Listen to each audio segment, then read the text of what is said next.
नमस्कार विद्यार्थी मित्रांनो. विद्याभारती पुणे यूट्यूब चॅनेल सेवन प्रकाश वाघ हायफन यूट्यूब यामध्ये आपले सहर्ष स्वागत करीत आहोत. महाराष्ट्र लोकसेवा आयोग वर्ग क ग्रुप सी च्या पूर्व परीक्षा 2026 ची भारतीय राज्यघटना व राज्यव्यवस्था या विषयावरची आपण तयारी करत आहोत. या विषयाचा अभ्यासक्रम आपण नुकताच संपवला असून यावर आता आपण टेस्ट सिरीज सुरू केली आहे. त्यातली ही दुसरी टेस्ट सिरीज आहे जिचं नाव आहे भारतीय राज्यघटना व राज्यव्यवस्था सराव परीक्षा 2.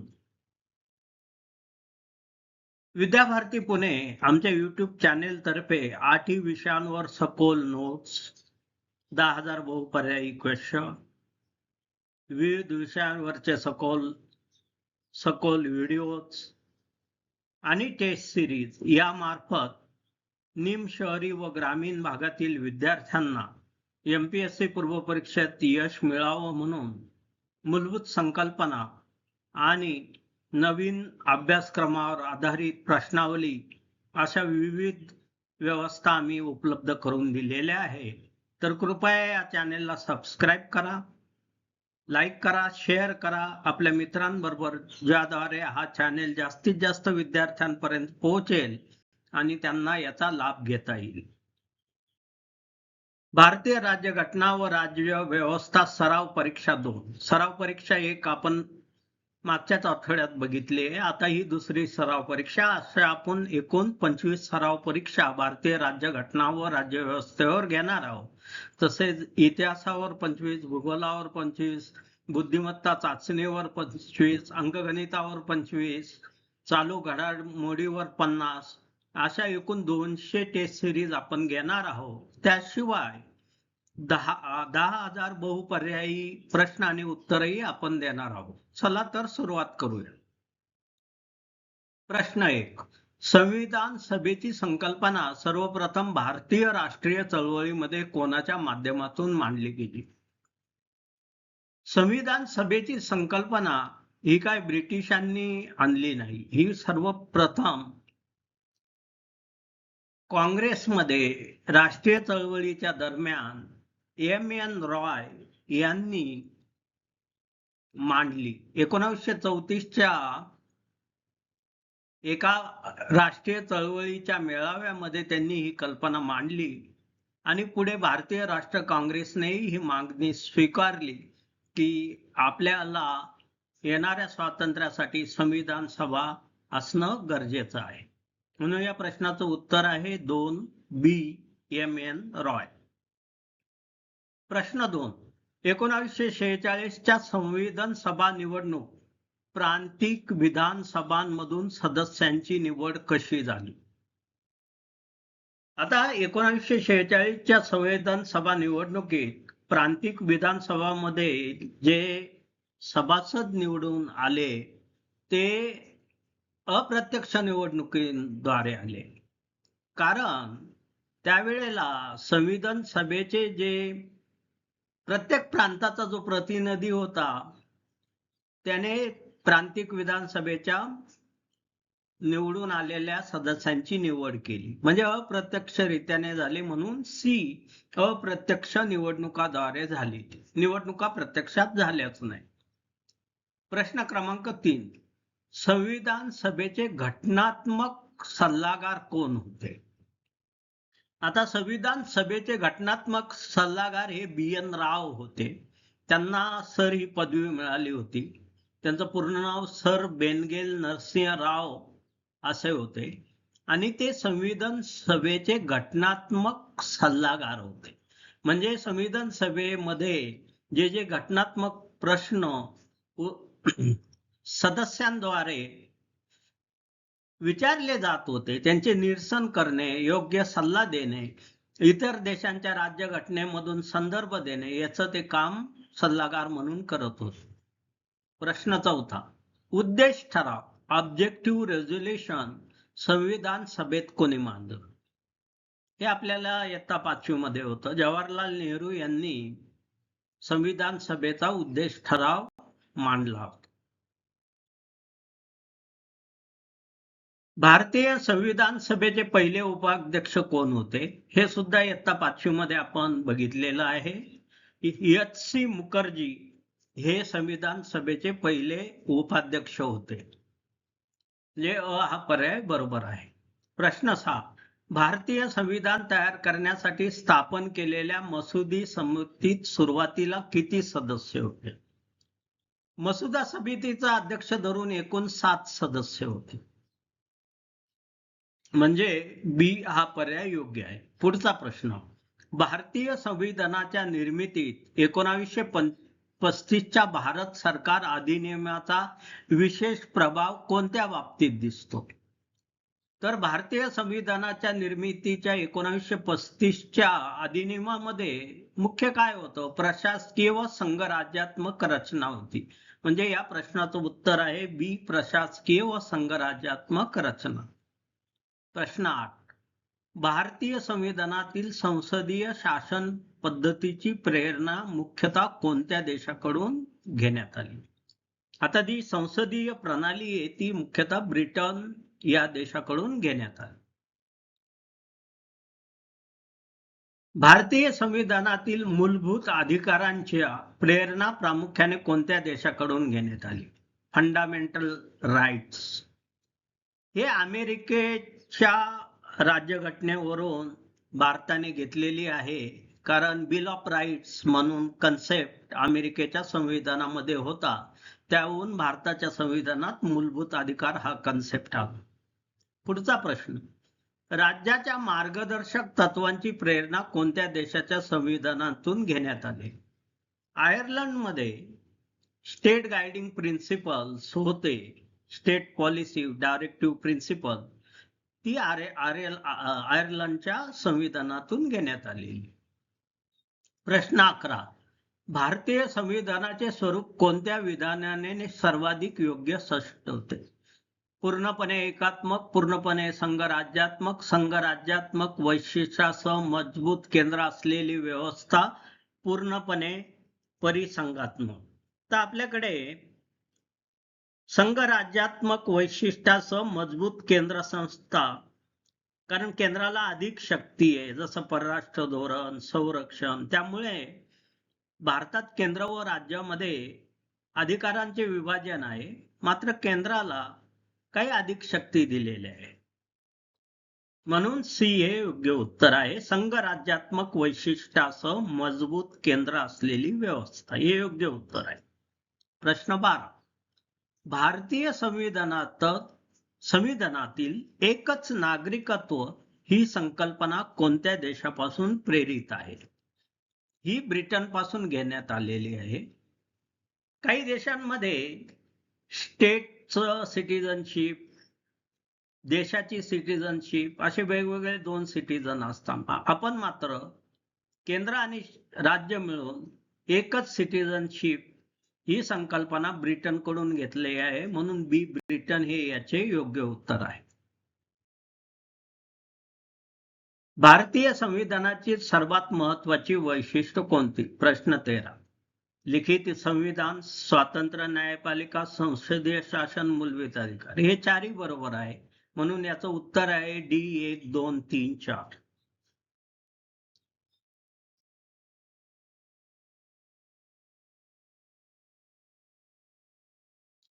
उद्देशकातील गणराज या शब्दाचा अर्थ काय होतो? गणराज या शब्दाचा अर्थ राज्यप्रमुखाची निवड होते. म्हणजे इथं वंश परंपरा नसते. प्रश्न 15. उद्देशिकेत न्याय या संकल्पनेत कोणते घटक समाविष्ट आहे?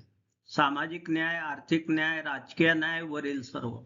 आपल्या उद्देशिकेत सामाजिक न्याय आहे, आर्थिक न्याय आहे, राजकीय न्याय आहे, त्यामुळे डी वरील सर्व हे योग्य उत्तर आहे. उद्देशिकेतील स्वातंत्र्य कोणत्या बाबीशी संबंधित आहे? विचार स्वातंत्र्य, अभिव्यक्ती स्वातंत्र्य, श्रद्धा व उपासना स्वातंत्र्य, वरील सर्व. वरील 3ही स्वातंत्र्य उद्देशिकेमध्ये आहे, त्यामुळे डी वरील सर्व हे याचे योग्य उत्तर आहे. बंधुता या संकल्पनेचा उद्देश कोणता? सोपं आहे. ब, व्यक्तीची प्रतिष्ठा व राष्ट्राची एकता, अखंडता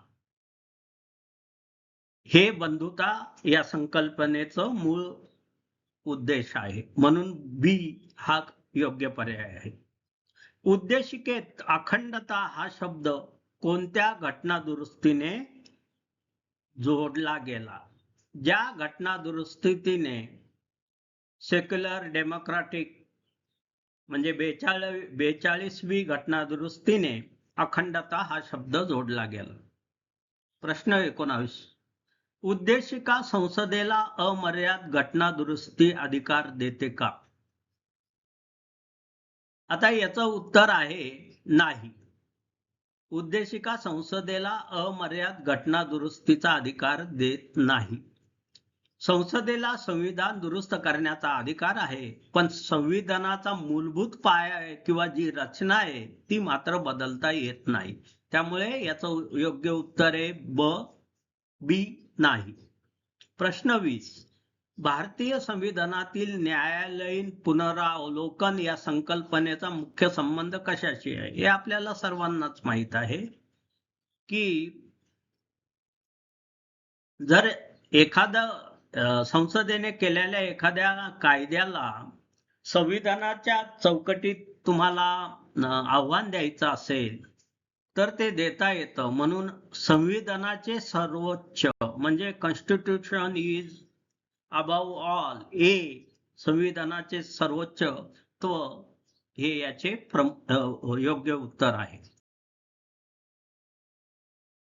संविधानाच्या अनुच्छेद 15 मध्ये कोणत्या आधारावर भेदभाव करण्यास प्रतिबंध आहे? सोपा प्रश्न आहे. कोणताच भेदभाव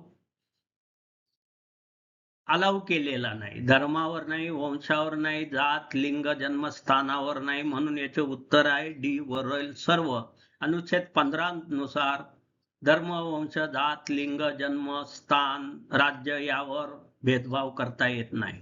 प्रश्न 22.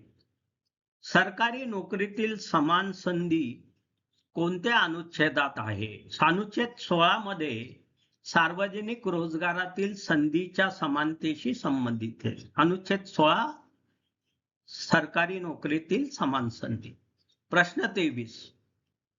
पदव्यांचे उच्चाटन कोणत्या अनुच्छेदात आहे? म्हणजे पूर्वी जे सम्राट वगैरे अशा तऱ्हेच्या किंवा नामधारी टायटल्स देत होते ते 18व्या अनुच्छेदानुसार नाहीसे केले. राज्याला फक्त लष्करी किंवा शैक्षणिक डिस्टिंक्शन वगळता पदव्या देण्यावर अनुच्छेद 18 निर्बंध घालतो. म्हणजे फक्त डिफेन्स आणि एज्युकेशन वगळता इतर क्षेत्रात तुम्हाला पदव्या देता येत नाही. प्रश्न 24. अनुच्छेद 19 अंतर्गत स्वातंत्र्याचा अधिकार कोणाला उपलब्ध आहे? अनुच्छेदात 19 अंतर्गत फक्त भारतीय नागरिकांना अंतर्गत स्वातंत्र्य हे महत्वाचं आहे. म्हणून फक्त भारतीय नागरिक हे करेक्ट उत्तर आहे किंवा बरोबर उत्तर आहे. प्रश्न 25. खालीलपैकी कोणते अनुच्छेद 19 अंतर्गत स्वातंत्र्य नाही?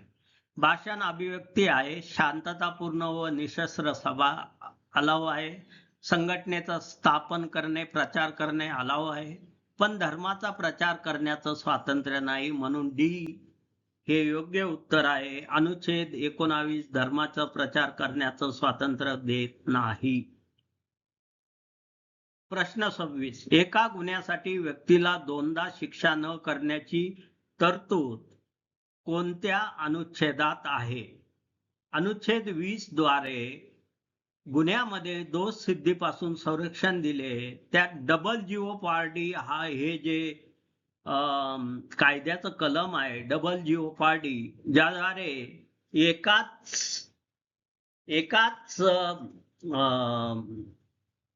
एकाच गुन्ह्यासाठी 2 वेळेला तुम्ही शिक्षा करू शकत नाही. त्यामुळे अनुच्छेद 20 हा महत्वाचा अनुच्छेद आहे. प्रश्न 27. स्वतः विरुद्ध साक्ष देण्यास भाग पाडण्यापासून संरक्षण कोणत्या अनुच्छेदात आहे? हे सुद्धा अनुच्छेद 20 मध्ये आहे. अनुच्छेद 20च्या 3ऱ्या कलमामध्ये आरोपी स्वतः विरुद्ध साक्ष देऊ शकत नाही किंवा भाग पाडले जाऊ शकत नाही. प्रश्न 28. जीवन आणि व्यक्तिगत स्वातंत्र्याचे संरक्षण कोणत्या अनुच्छेदात आहे? 21व्या अनुच्छेदामध्ये प्रत्येकाला जीवन आणि व्यक्तिगत स्वातंत्र्याचे संरक्षण घटनेने दिलेले आहे. प्रश्न 29 6 ते 14 वर्ष वयोगटातील मुलांसाठी शिक्षणाचा अधिकार कोणत्या अनुच्छेदात आहे? 21 हे आपल्याला माहित आहे, ज्याद्वारे 6 ते 14 वर्ष वयोगटातील मुलांना शिक्षणाचा अधिकार हा मूलभूत अधिकार म्हणून प्राप्त झाला आहे आणि त्यासाठी 86वी घटना दुरुस्ती करण्यात आली होती. प्रश्न 30 अटक केलेल्या व्यक्तीला 24 तासाच्या आत दंडाधिकाऱ्यासमोर हजर करण्याची तरतूद कोणत्या अनुच्छेदात आहे?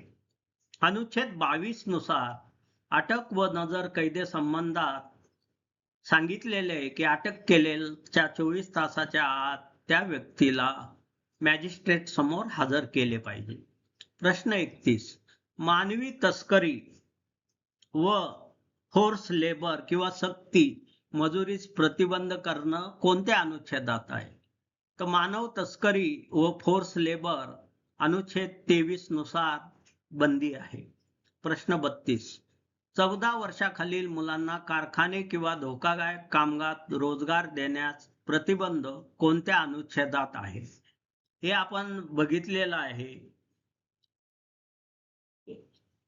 21A मध्ये शिक्षणाचा अधिकार आहे, तर 24 मध्ये 14 वर्षाखालील मुलांना कारखाना किंवा धोकादायक कामात रोजगार देण्यास प्रतिबंध आहे. कलम अनुच्छेद 24. धर्म स्वातंत्र्याचा अधिकार कोणत्या मर्यादांच्या अधीन आहे? भारतीय राज्यघटनेने धर्म स्वातंत्र्य दिलं आहे, परंतु काही मर्यादा पाळायच्या आहे. सार्वजनिक सुव्यवस्था पाळली पाहिजे, नैतिकता पाळली पाहिजे, आरोग्य पाळलं पाहिजे. म्हणून याचे उत्तर आहे डी वरील सर्व. अल्पसंख्याकांना शैक्षणिक संस्था स्थापण्याचा व चालवण्याचा अधिकार कोणत्या अनुच्छेदात आहे? अनुच्छेद 30 मध्ये धार्मिक व भाषिक अल्पसंख्याकांना शैक्षणिक संस्था स्थापन व प्रशासनाचा अधिकार देतो. अनुच्छेद 30. प्रश्न 35 खालीलपैकी कोणता अधिकार सध्या मूलभूत अधिकार नाही? सी मालमत्तेचा अधिकार हा सध्या मूलभूत अधिकार नाही. मालमत्तेचा अधिकार अनुच्छेद 300A मध्ये घटनात्मक कायदेशीर अधिकार आहे, पण आता तो मूलभूत अधिकार राहिलेला नाही.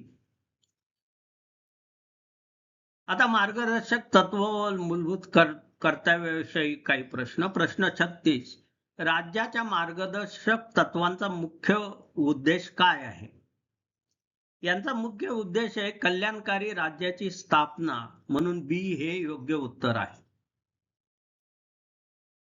समान कामासाठी समान वेतन हे कोणत्या प्रकारचे तत्व आहे? याला बी मार्गदर्शक तत्व म्हणतात आणि ते अनुच्छेद 39D मध्ये स्पष्ट केलेलं आहे. प्रश्न 38 कामगारांनी योग्य मानवी कामाच्या परिस्थितीशी संबंधित तरतूद कोणत्या अनुच्छेदात आहे? तर तो अनुच्छेद आहे 42. अनुच्छेद 42 अन्वये न्याय व मानवी कामाच्या परिस्थिती आणि प्रसूती सहाय्याबाबत तरतुदी केलेल्या आहे. प्रश्न 39 सहकारी संस्थांना प्रोत्साहन देण्याशी संबंधित तरतूद कोणत्या अनुच्छेदात आहे? 43B मध्ये 97 घटना दुरुस्तीने सहकारी संस्थांच्या स्वायत्त लोकशाही आणि व्यावसायिक व्यवस्थापनाला प्रोत्साहन देण्यासाठी 43B मध्ये तरतूद करण्यात आलेली आहे. प्रश्न 40 पर्यावरणाचे संरक्षण करण्याचे तत्व कोणत्या अनुच्छेदात आहे? 48A मध्ये पर्यावरणाचे संरक्षण करण्याचे तत्व समाविष्ट करण्यात आलेले आहे. न्यायपालिका आणि कार्यपालिका यांचे विभाजन कोणत्या अनुच्छेदात आहे? हा महत्त्वाचा प्रश्न आहे. म्हणजे ज्युडिशरी आणि एक्झिक्युटिव्ह यांचे विभाजन कोणत्या अनुच्छेदात आहे? त्याचं उत्तर आहे सी 50. 50व्या अनुच्छेदात राज्याने न्यायपालिकेला कार्यपालिकेपासून वेगळे केलेले आहे. प्रश्न 42 आंतरराष्ट्रीय शांतता व सुरक्षिततेला प्रोत्साहन देण्याचे तत्व कोणत्या अनुच्छेदात आहे? हे अनुच्छेद 51 मध्ये आहे. अनुच्छेद 51 हा आंतरराष्ट्रीय शांतता, सुरक्षितता व राष्ट्रांमधील सन्मानीय संबंधांना प्रोत्साहन करण्याची दिशा देतो. प्रश्न 43. मूलभूत कर्तव्य कोणासाठी लागू आहे? मूलभूत कर्तव्य सी भारतीय नागरिकांसाठी लागू आहे आणि तो अनुच्छेद आहे 51A. प्रश्न 44. राष्ट्रीय ध्वज व राष्ट्रगीताचा आदर करणे हे कोणत्या प्रकारचे कर्तव्य आहे? हे अनुच्छेद 51 मध्ये दिल्यानुसार हे आपले फंडामेंटल ड्युटी मध्ये येतं की राष्ट्रीय ध्वज व राष्ट्रगीताचा आदर करणं हे मूलभूत कर्तव्य आहे. म्हणून सी मूलभूत कर्तव्य हे योग्य उत्तर आहे.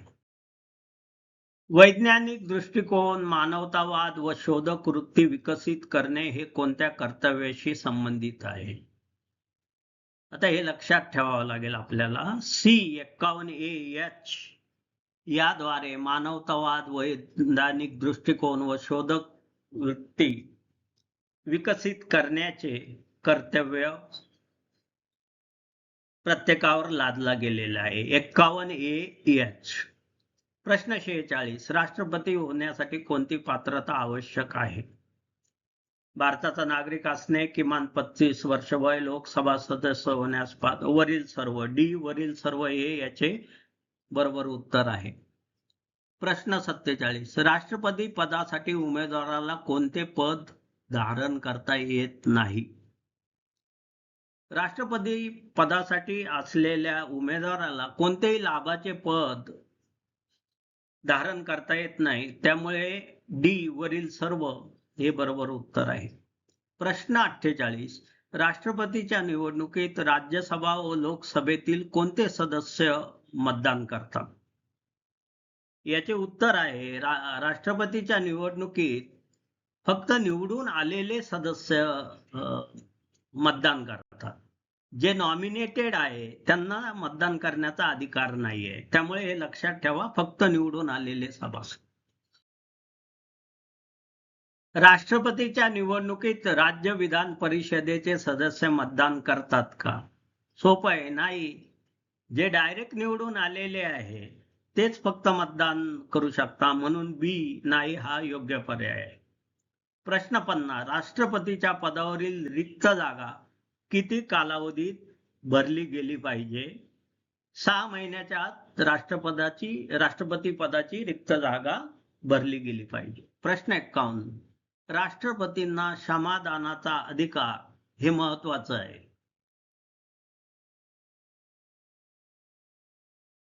बहात्तरव्या अनुच्छेदाद्वारे राष्ट्रपतींना क्षमादान करणे, शिक्षा कमी करणे, शिक्षा स्थगित करणे, शिक्षा बदलणे, फाशीची शिक्षा रद्द करणे याचा अधिकार आहे. अनुच्छेद 72 लक्षात ठेवा. प्रश्न 52. राष्ट्रपती कोणत्या प्रकारच्या प्रकरणात मृत्यूदंड माफ करू शकतात? याचं उत्तर आहे फक्त मृत्यूदंडाच्या प्रकरणातच मृत्यूदंड माफ करू शकता. कारण दिवाणी, कर आणि निवडणूक प्रकारात मृत्यूदंडाची तरतूदच नाही. त्यामुळे याचं उत्तर सरळ बी मृत्यूदंडाच्या प्रकरणात असं आहे. उपराष्ट्रपती होण्यासाठी किमान वय किती आहे? किमान वयाची अट आहे 35. सी 35 हे योग्य उत्तर आहे. त्याशिवाय ती व्यक्ती भारतीय नागरिक असावी. प्रश्न 54. उपराष्ट्रपतीचा राजीनामा कोणाकडे सादर केला जातो? राष्ट्रपतीकडे. प्रश्न 55. उपराष्ट्रपतींना पदावरून हटवण्यासाठी कोणती प्रक्रिया आहे? उपराष्ट्रपतींना पदावर हटवण्यासाठी राज्यसभेत ठराव झाला पाहिजे आणि लोकसभेने त्याला संमती दिली पाहिजे. म्हणजे बी राज्यसभेचा ठराव आणि लोकसभेची संमती हा योग्य पर्याय आहे. प्रश्न 56. पंतप्रधानाची भूमिका कोणत्या विधानाने योग्य स्पष्ट होते? ते केवळ राष्ट्रपतीचे सल्लागार आहे. ते केंद्रीय मंत्री परिषदेचे प्रमुख आहे. ते सर्वोच्च न्यायालयाचे प्रमुख आहे. ते राज्यसभेचे पदसिद्ध सभापती आहे. यातला फक्त पर्याय ब योग्य आहे. ते केंद्रीय मंत्री परिषदेचे प्रमुख आहे, म्हणून बी हा योग्य पर्याय आहे. पंतप्रधानांनी वेळोवेळी राष्ट्रपतींना भेटून मंत्री परिषदेतील निर्णयाची माहिती देणे कोणत्या अनुच्छेदातील संबंधित आहे? अनुच्छेद 78 नुसार पंतप्रधानांनी वेळोवेळी राष्ट्रपतींची भेट घेऊन मंत्रिमंडळाने घेतलेल्या निर्णयाची माहिती देणं आवश्यक आहे. प्रश्न 58. एखादा मंत्री संसदेच्या कोणत्याही सभागृहाचा संसद नसल्यास तो किती काळ मंत्री राहू शकतो? हे सोपं उत्तर आहे. बी 6 महिने राहू शकतो. 6 महिन्याच्या आत त्याला संसद सदस्य होणं आवश्यक असतं. प्रश्न 59. मंत्रिमंडळ आणि मंत्री परिषद यातील योग्य फरक कोणता?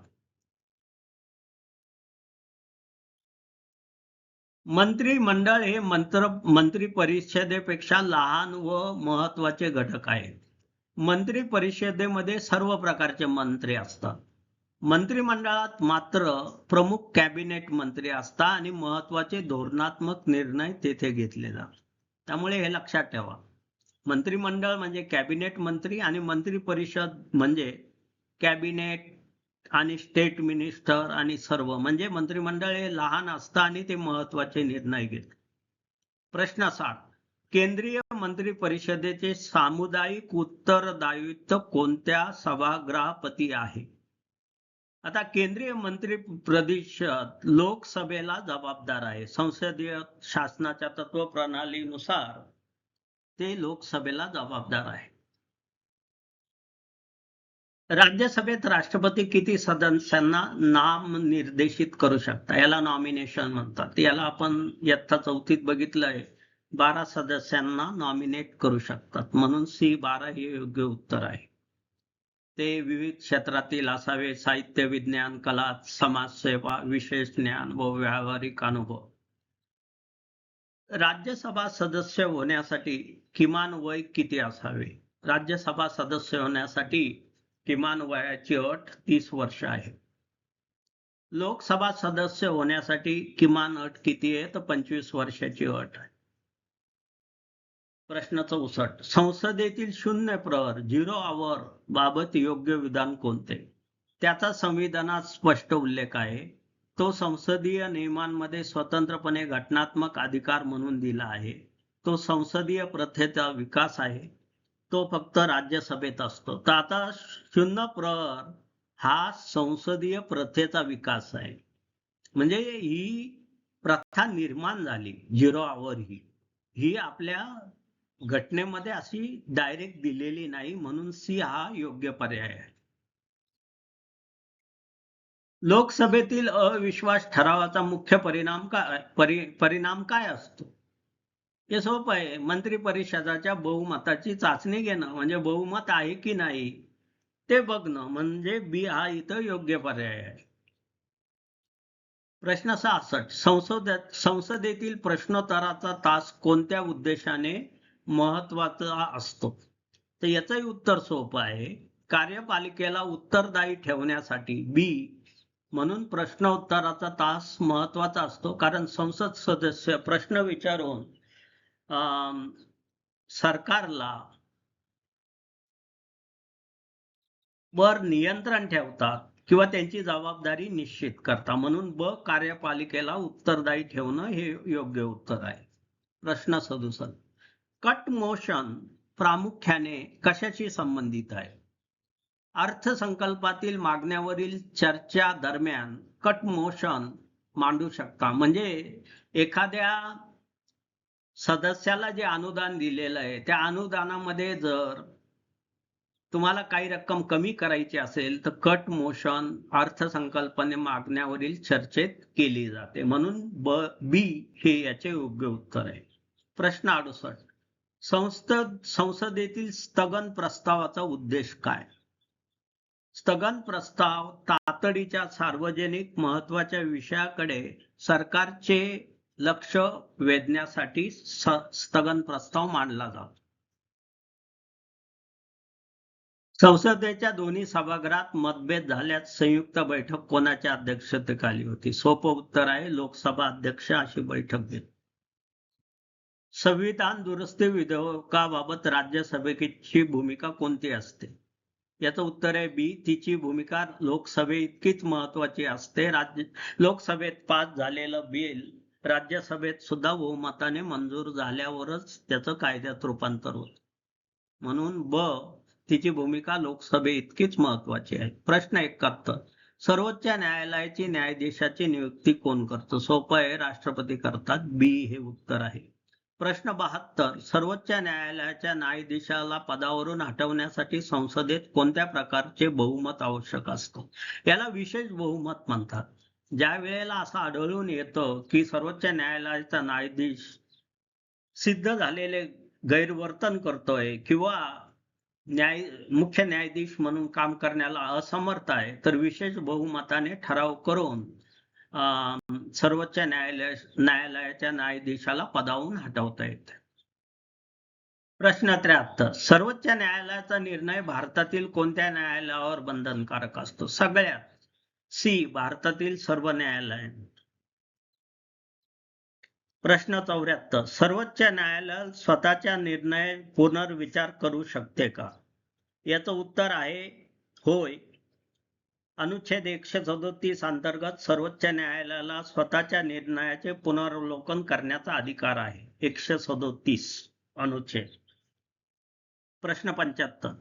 उच्च न्यायालयाच्या न्यायाधीशांची नियुक्ती कोण करतं? उच्च न्यायालयाच्या न्यायाधीशांची नियुक्ती सुद्धा राष्ट्रपतीच करतात, जरी ते राज्यात असले तरी. म्हणजे सी. राष्ट्रपती हे योग्य उत्तर आहे.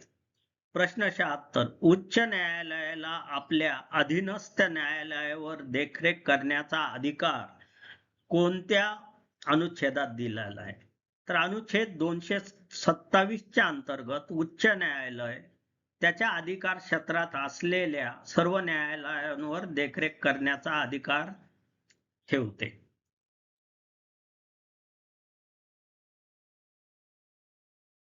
सेरेटोरी लेखाचा मुख्य उद्देश काय असतो? हे एक प्रकारचं रीट आहे.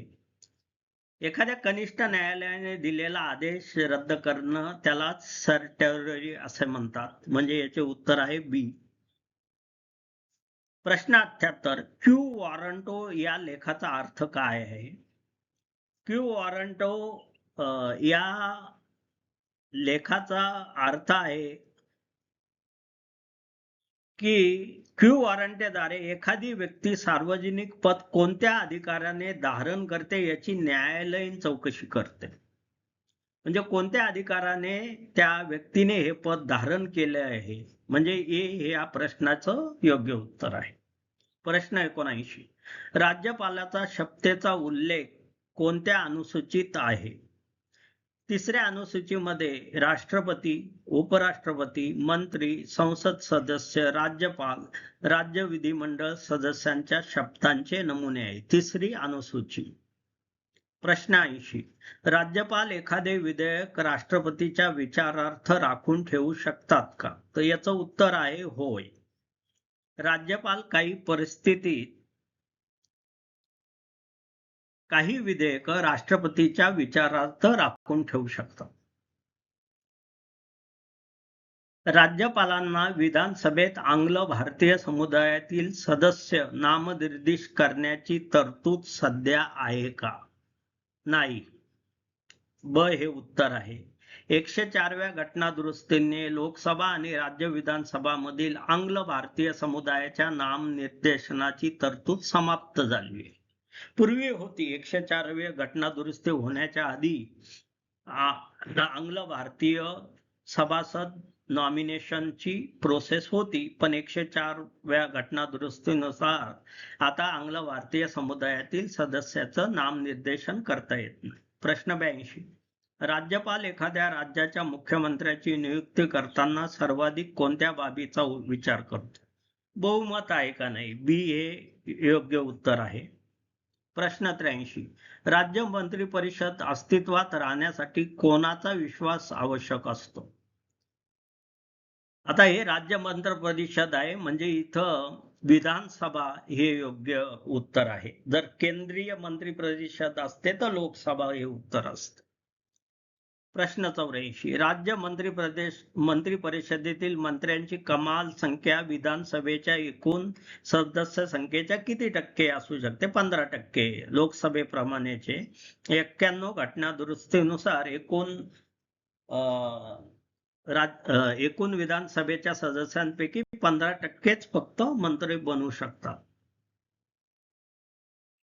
संघ सूचीतील विषयावर कायदे करण्याचा अधिकार कोणाला आहे? फक्त संसदेला आहे. बी. संघ सूची असल्यामुळे फक्त संसदेला. 86. राज्य सूचीतील विषयावर सामान्य परिस्थितीत कायदे करण्याचा अधिकार राज्य विधानमंडळाला आहे. प्रश्न 87. राष्ट्रीय हितासाठी राज्य सूचीतील विषयावर संसदेला कायदा करण्याचा अधिकार कोणत्या सभागृहाच्या ठरावामुळे मिळू शकतो? आता याचं उत्तर आहे राज्यसभा. 249 अनुच्छेद नुसार राज्यसभेने उपस्थित व मतदान करणाऱ्या सदस्यांच्या किमान 2/3 बहुमताने राष्ट्रीय हिताचा ठराव मंजूर केल्यास संसद राज्य सूचीतील विषयावर कायदा करू शकतो.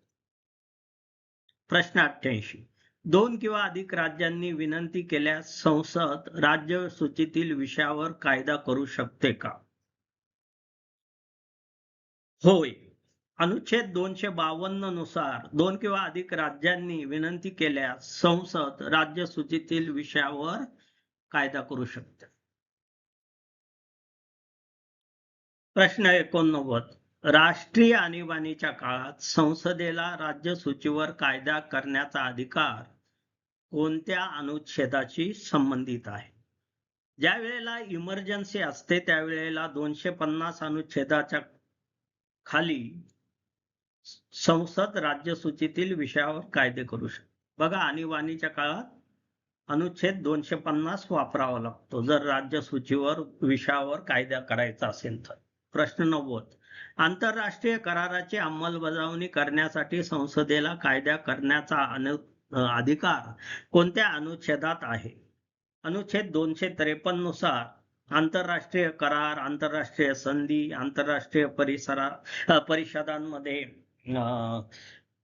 रिप्रेझेंटेशन हे सर्व करण्याचा अधिकार 253व्या अनुच्छेद मध्ये आहे. प्रश्न 51. भारताच्या महान्यायवाद्याची अटॉर्नी जनरल ऑफ इंडियाची नियुक्ती कोण करतं? हेही सोपं उत्तर आहे. याची नियुक्ती राष्ट्रपती करतो. प्रश्न 92. भारताचा महान्यायवादी कोणत्या पात्रतेचा असावा? याचं उत्तर आहे बी. भारताच्या महान्यायवादी कॅन्डिडेचर साठी तो कमीत कमी सर्वोच्च न्यायालयाचा न्यायाधीश होण्यासाठी पात्र असावा, म्हणून बी हे योग्य उत्तर आहे. भारताचा महान्यायवादी संसदेत बोलू शकतो का? हो, याचं उत्तर होय, परंतु तो मतदान करू शकत नाही.